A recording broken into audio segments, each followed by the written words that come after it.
We're starting our new series today on the Gospel of Mark, and I've titled it Mark the Evangelist, more specifically, at Mark the Evangelist, and let me explain why. So, the thing that makes social media so effective in today's world is that you can scroll for about 5 minutes and process 50 posts.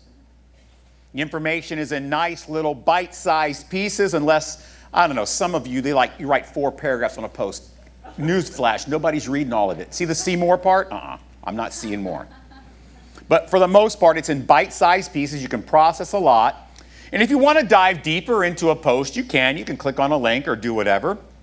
But it comes at you fast, comes at you quick in a pithy way, through words, through pictures, video. You get the gist of many stories, and it's designed for a fast-paced life. And the best news about it, it's all true. It's not all true. But as I was preparing for this new series on the Gospel of Mark, I kept thinking social media newsfeed. Because the style and pace of this gospel is made for people like me. It moves quick, it moves fast, gives me concise, detailed information on to the next thing. It was like, literally, sort of like a first century Twitter feed about Jesus. And so what I did was I created, for this series, a new Twitter account called Mark the Evangelist. You can see there just a simple first century follower of Jesus. He had to settle for this Mark the Evangel 1 handle. It's whack, he knows, but some 21st century dude had Mark the Evangelist already, so he had to settle for Mark the Evangel 1. He wants you to read his book. He's got a great book out. It's called The Gospel of Mark. So I've explained how I'm going to use this. I'll use it for the Sunday sermon previews. I'm going to use it from other creative ways and things because we'll probably be in the Gospel of Mark for a couple of weeks anyway. And we're going to go through and we're going to use this social media feed. If you're not on Twitter, that's okay. I'll be posting this stuff on Facebook as well. But if you have a Twitter account, follow Mark the Evangelist. Look him up. Make sure you get the picture. See the guy with the phone right there? That's Mark, okay? So just make sure you follow it, but we'll be doing some really cool stuff with it as we go through the series. But for us to really appreciate what this series is going to be like, we must start with a solid understanding of why the Gospels, and particularly this Gospel, is so important. Arguably, the Gospel of Mark is the most important of the 4 Gospels. So I want to start off with the history of why we're doing the study of Mark. Why are we bothering? Why couldn't we do something else? And why couldn't we continue with Joseph? Well, Joseph's dead. He died. So we have to move on to something else. But let's talk about the history. Who is Mark the Evangelist? Who is he? So this is one of the things I put up there. You can look for it on Twitter and follow it. But what Mark is doing, he's writing a gospel, but he's not an apostle. I mean, he's not one of the original 12 disciples of Jesus. Can he be trusted? Why did God let Mark write the first gospel? It doesn't make any sense. Why couldn't Matthew or somebody write it? Why does it have to be this guy Mark? Why would people be excited to read something by this guy? Why was he so esteemed? Why is he so special? In reality, many people don't realize this. Mark, also called John Mark, also called Mark the Evangelist, was one of the most impactful, well-known people in the early church. He had incredible street cred among everyone. For centuries, church tradition called him Mark the Evangelist. That's where we get the name of the series. They called him John Mark. He's a very connected person in the early church, spent significant time with both Peter and the Apostle Paul, a lot of time. He was a first-hand witness to many of the events that happened in Jesus' life. He's associated very closely with all the apostles, as I said earlier, very close to Paul and Peter. In fact, he was most likely at the day of Pentecost. More on that later. But he was an eyewitness to all the post-resurrection miracles in action of Jesus. So this guy knows of what he speaks. I want to tell you a little bit about Mark's family. John Mark is associated with a wealthy and prestigious family. His mother's name was Mary, not the Jesus Mary. Everybody was named Mary. What's your name? Mary. Oh, what's your name? Marie. Oh, well, that's different. But apparently they had a lot of money and a big house, and they supported important, crucial gatherings of early Christians for worship, for prayer, for food and fellowship. Some traditions teach, and actually there's a lot of traditions that teach this, that the day of Pentecost, where all the disciples were gathered together in one place and the Spirit of God came down, they teach that actually happened at Mark's house, hosted by his mother after the death of Jesus. His mother Mary apparently hosted many believers regularly for fellowship and important meetings. Mary and her house, Mark's mother, Mary and her house were very significant to the early church in Jerusalem. And Peter actually seemed to know just where to go when he was fleeing arrest. He was in trouble. The Romans are going after him, the Jews are going after him, and he needed a place to escape. In Acts chapter 12, Luke tells us, when Peter came to himself, he said, "Now I am sure that the Lord has sent his angel and rescued me from the hand of Herod, from all that the Jewish people were expecting." When he realized this, he went to the house of Mary, the mother of John, whose other name was Mark. See, I didn't lie to you. It's actually true. Where many were gathered together and were praying. Peter has this dream. He wakes up, he knows he's in trouble, and he makes a beeline for Mary's house, the mother of John Mark. So that's the first idea. I want you to understand why Mark would have some street cred. His family was very important. I'm sure they supported financially, with resources, place to stay, food, all that type of stuff. But I also want to talk a little bit about Mark with Paul and Barnabas. Remember, Paul was the disciple to the Gentiles, and Barnabas was the guy who mentored him and encouraged him. And they went on the first missionary journey to take the gospel to people who weren't Jewish. He actually accompanied Paul and Barnabas on their first missionary journey, and some people say he was actually, the reason he was there is because he was Barnabas' cousin. Matter of fact, it says that in Colossians chapter 4, verse 10. It says right there in the passage, "Aristarchus, my fellow prisoner, greets you, and Mark, the cousin of Barnabas, concerning him who you have received instruction. If they come to you, welcome them."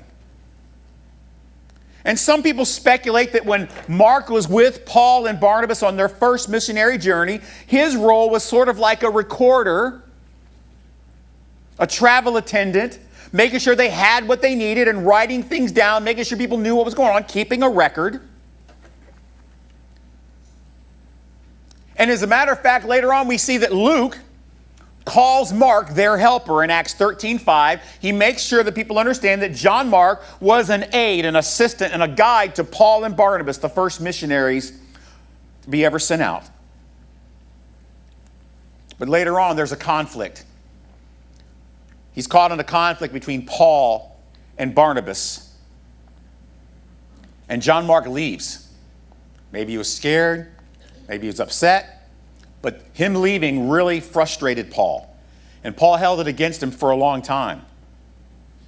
And some scholars suggest that as a Jewish believer, perhaps John Mark left over a disagreement about circumcision. We've gotten into that before. And Peter and Paul had a big fight over that idea.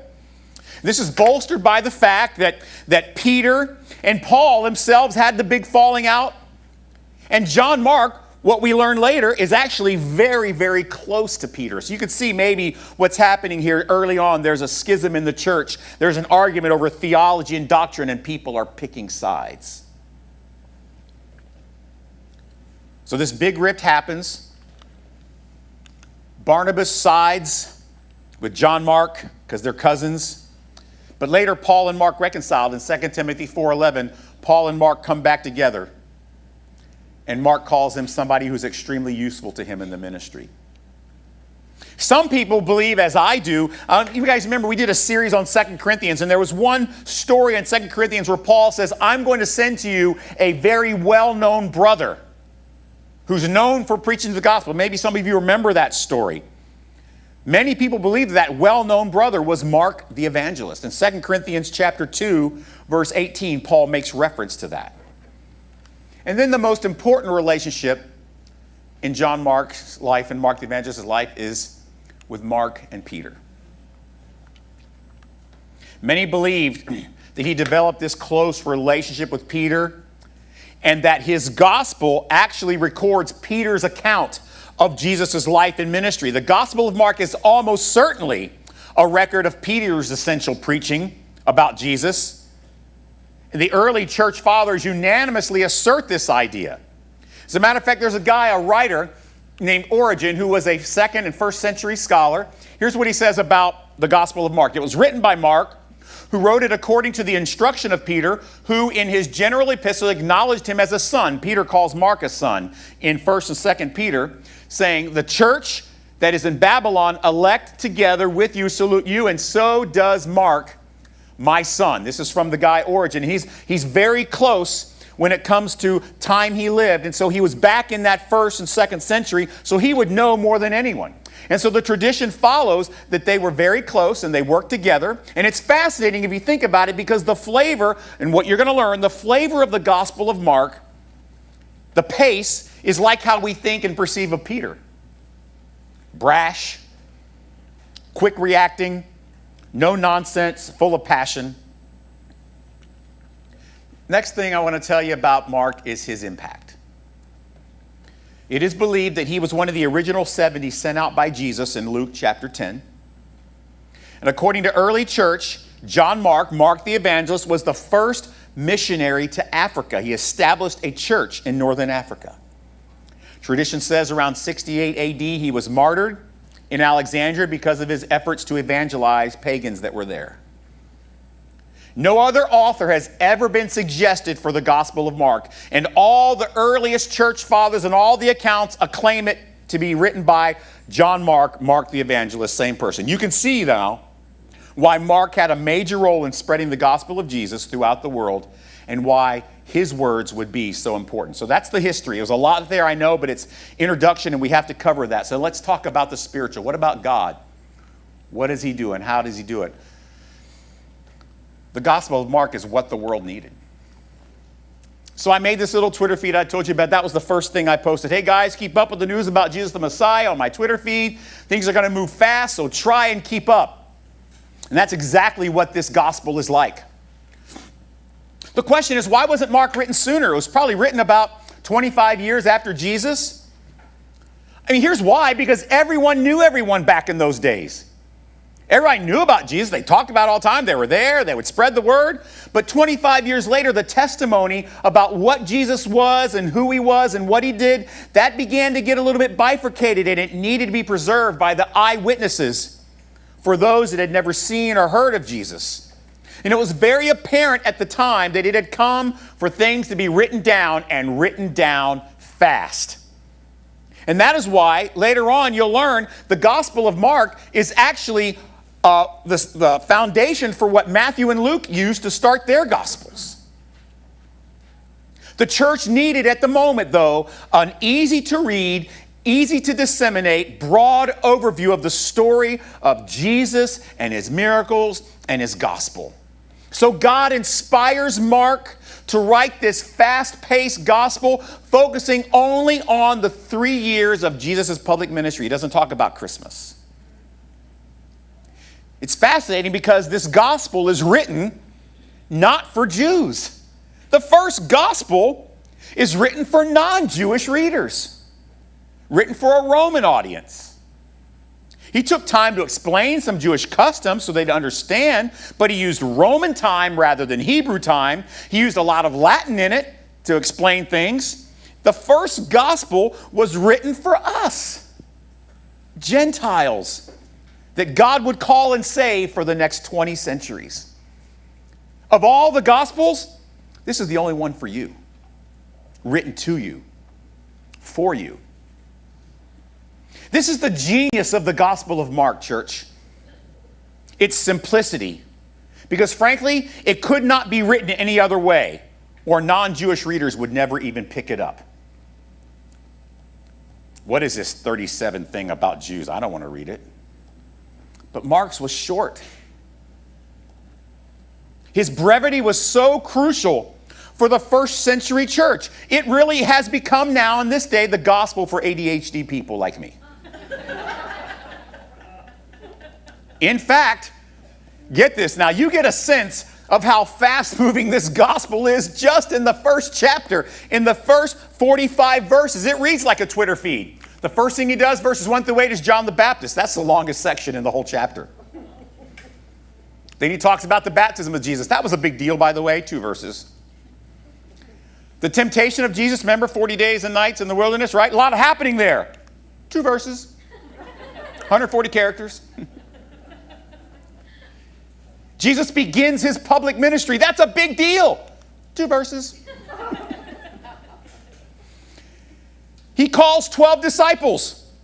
3 per verse. Something else pretty big happened. He heals somebody who's demon-possessed. Everybody in the whole countryside sees it. 7 verses. He heals many people. Like all the time, healing people. 5 verses. Preaching in Galilee. Later on, you'll find out that was a big sermon. 4 verses. Pastor Joe, that's my kind of sermon. That's what I like right there. I know what you're thinking. Then he heals a leper. 5 verses. 9 huge, important, significant stories in 45 verses. It is so clearly a God thing that the first record was written for blue-collar type non-Jewish people. Quick, fast, concise. Working through the personality of who Peter was and who Mark is, God creates this amazing, easy-to-read account of the most important story in human history. Matthew, Luke, and John saw what Mark did, and you can't help but think that God used Mark to motivate them and inspire them to write their perspective of the life of Jesus. Well, Mark, that was pretty good, but we need a little more Jewish stuff in there. But with all that in mind, you can see how this unusual book, this precious gospel, these 16 chapters of gold, was a gift from God to the Gentiles of all generations to come. Isn't that cool? So let's talk about the personal. What about us? I want to talk about the real Jesus. So this was my one of the campaigns I put out there this week. Redemption moves pretty fast. If you don't stop and look around once in a while, you could miss it. Yes, it's a quote from Ferris Bueller, and I changed a little bit. Don't judge me. But GraceLife apparently liked Mark the Evangelist, so they retweeted it. I don't know who retweeted, but somebody did. Now, this may sound silly to some of you, but most people in America, especially Christians, think they know who Jesus is. But actually, many of us have completely missed him. Even people in the church think they know. But they have allowed so many other sources and influences to shape your personal view of Jesus. And just like in the first century, the faster, the fuller life gets, the greater risk that we drift away from knowing the real Jesus. So I want to talk about American Jesus first. What do you think I mean by American Jesus?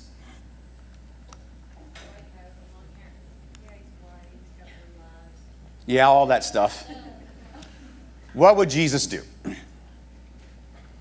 We have allowed our culture to define who Jesus is instead of his word. We create an idea of who Jesus is, and he becomes this Jesus of our own imagination, our own culture, and he fits nicely, neatly into our own worldview. We construct a Jesus based on our own life experiences. We give him an accent, a color to his skin, and his eyes, and hairstyle. We assign him, be honest, you may not want to admit it, but deep down we assign him our own political, cultural worldview and filter his message through our own confirmation bias. We get so caught up in all that stuff, we subconsciously, maybe sometimes consciously, begin to adjust the real story of Jesus and what he came to do. We let modern day politics, philosophy, religious self-righteousness, and cultural wokeness shape the persona of Jesus. Then we use that construct to shun others. And we even think that Jesus, the one we have constructed, he is the key. My view of Jesus, he is the key to changing the world. I mean, liberals have their own version of Jesus to piously condemn conservatives, feed the poor, love and accept everyone. Conservatives have their own version of Jesus to piously condemn liberals, abortion, sanctity of marriage. And we begin to have all these things we wrap into our view of Jesus, and we use them to beat people over the head that don't agree with us. And then what's really crazy is we can't even begin to see outside of our own little view of how what would Jesus do in America might be very different from what people think what would Jesus do in Russia. What would Jesus do in Africa? What would Jesus do in Venezuela? We can't even sometimes see the difference of what Jesus might do in Florida or California. Meanwhile, most of us, dare I say all of us, never even come close to remotely living up to our own projected Jesus and our own projected what would Jesus do standard. Why? Because WWJD Jesus, whether he's liberal or conservative, that Jesus is powerless to transform people's lives. You know why? He isn't real Jesus. He's our Jesus. But now let's talk about the real Jesus. This is why a detailed, verse-by-verse, deep study of the Gospels, particularly Mark, is so crucial for God's people. And what Mark and Peter do is they give us a straight shot. Frankly, today, the American church, both on the left and the right, desperately needs a straight shot of Jesus because we're missing a lot of it. And Mark and Peter, led by the power of God and his Spirit, give us this unfiltered, unpolluted Jesus with power to change and save all of us on the left, on the right, and the center, black, white, yellow, whatever. He is the one who can change us all. Because let me tell you something. Liberals and conservatives are both, honestly, both of us, all of us, are hopelessly depraved, selfish, arrogant, judgmental, deficient spiritually, and no hope of making heaven with your Jesus. We need real Jesus. As a matter of fact, in the Gospel of Mark, we learn the reason for Jesus. For even the Son of Man came not to be served, but to serve and to give his life as a payment or ransom for many. The church doesn't need American Jesus. We need real Jesus, the Son of God, who came to save the lost, the addicted, the wounded, the betrayed, the failing, the sick, the rich, the poor, the healthy, the dying. That's what this series will be. Getting down to the nitty-gritty about what the world needs to know, what you and I need to know about the real Jesus. So we're going to stop at GraceLife for several months and look at real Jesus. Megan's back there saying, yes, several months, yes. You know why? Listen carefully why. Because we cannot afford to miss out on who he really is. Heavenly Dad, we're so excited about the Gospel of Mark, how you're going to use it to teach us about the real Jesus. We don't want to put faith and trust in our construct of what Jesus is. We don't want our own confirmation bias, our own things to get in the way and hindering what the message of Christ really is for us. Lord, help us to be reprogrammed. Help us to unfreeze any image we have of Christ and start fresh, start brand new, start with a clean, blank slate, and let the Gospel of Mark teach us over the coming months. This is the real Jesus. This is the one that has the power to save and transform. God, help us fall in love with the real Jesus all over again.